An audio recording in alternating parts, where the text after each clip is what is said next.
Daniel So is regional economist and FX strategist at Forecasting. He joins us now live from our Singapore studios. Daniel, you're warning, don't bet against the won blindly. Why are the sands shifting? What fundamentals are you watching for us right now? Okay, because if you look at the won, two main factors that has been weighing on the won has actually turned around. One is, of course, the high global oil prices that has hugely inflated the import bills, and now, tracking the significantly lower oil prices, import bill has actually halved, and current accounts are turning into surplus.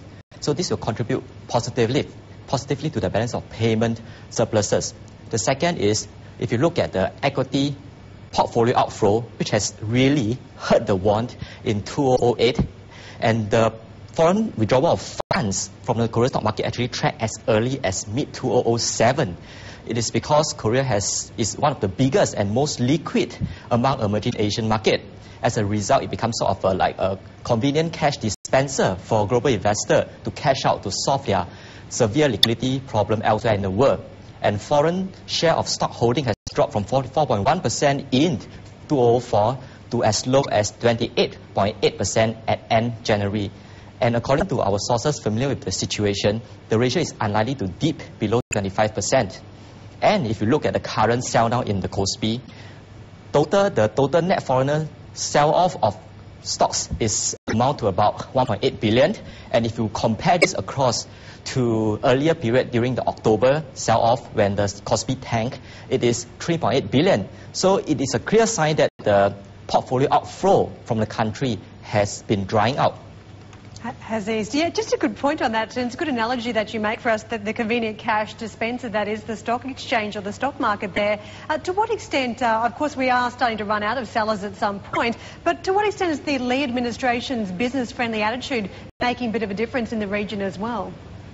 You mean the South Korean authority has been trying very hard to stabilize the won, and the most important thing is that one main cause for the mass exodus of funds in South Korea is the instability in the won.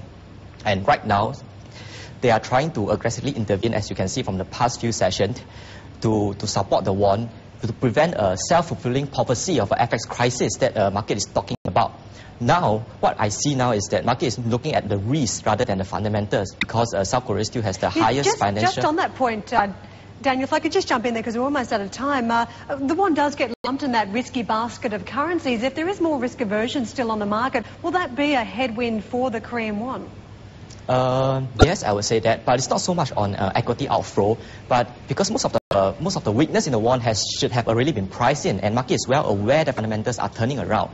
As I said, it's just because that they are very, very particular about the huge short-term foreign debt that's going to mature in the coming year. In the next 12 months, add up to around 194 billion, which is as much as the South Korea foreign FX reserve of 200 billion. So if all this is going to leave the country, that's going to create a severe local liquidity, FX liquidity shortage, and that can really badly dent the won. So they are looking at the risk now rather than the fundamentals. But when the confidence stabilizes, then all this will have to unwind. So will the won. Yes, wonderful to have you on board today. Thank you for your analysis. Daniel So is regional economist and FX strategist at Forecast, joining us here today.